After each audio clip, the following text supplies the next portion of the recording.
opisujete ta odstop, kako ga ocenjujete, vas je presenetil?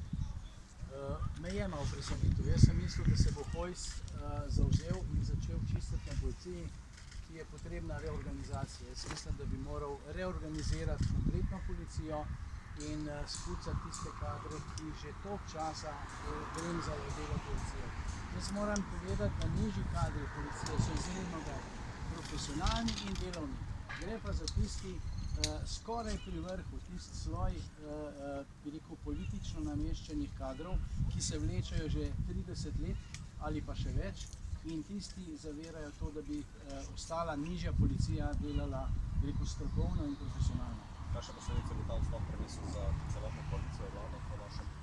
Bomo videli, jaz mislim, da ima Janša zagotovo kakšnega kandidata, ki je pripravljen to zadevo prevzeti in jo furati naprej, seveda bolj intenzivno in močneje, brez strahu za posledice. Lahko samo še današnji dogodek oziroma ne vem kaj nočni, kaj se je zgodilo na vaši hiši, kaj se je zgodilo? Pravite, da veste, kdaj se je zgodilo, imate kakšne posnetke? Ja, zgodilo se je ob 23 uri in 21 minut. Gre pravzaprav za prvi teroristični akt v času parlamentarne Slovenije.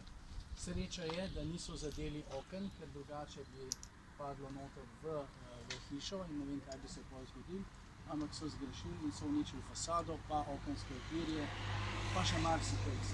Škode je za okrog 70 000 evrov. Kaj konkretno se je zgodilo? Kaj se je zgodilo? Vrgli so 4 steklenice olja, tega motornega olja, ki so se seveda razvile, zato je bil namen. Pa, kaj je bil pa naslednji korak, mogoče še kakšna mala molotovka, da bi še to vse skupaj zagorelo. Ampak, ko so videli, da niso zadeli oken, so se hitro pobrali, bili so pa na biciklu. Imate posnetke? Posnetkov nimam, nažalost, ampak takrat ni bilo nobenega avtomobila mimo, vse je bilo v tišini, metali so pa iz vmesne, med obema voznima pasova, tam je en pas trave in od tam so metali. Vi ste bil doma? Jaz sem bil doma, gledal sem televizijo in naenkrat je zagrmenje, sem mislil, pa se je zrušilo. Šel sem najprej pogledat hčerkici, če je vse v redu, ona se ustrašila, je rekla na hodnik, je rekla, oče, kaj je. Sem rekel, ne vem, potem sem šel pa gledat, kaj je, in ker sem videl na oknih, kaj je povzelo dol isto olje. Ste kaj bolj varovani zdaj? Jaz se ponavadi varujem jaz sam, pa jaz mislim, da se bo treba še malo bolj varovati. Mogoče bo treba zaprositi za kakšno, recimo, orožje za osebno varnost.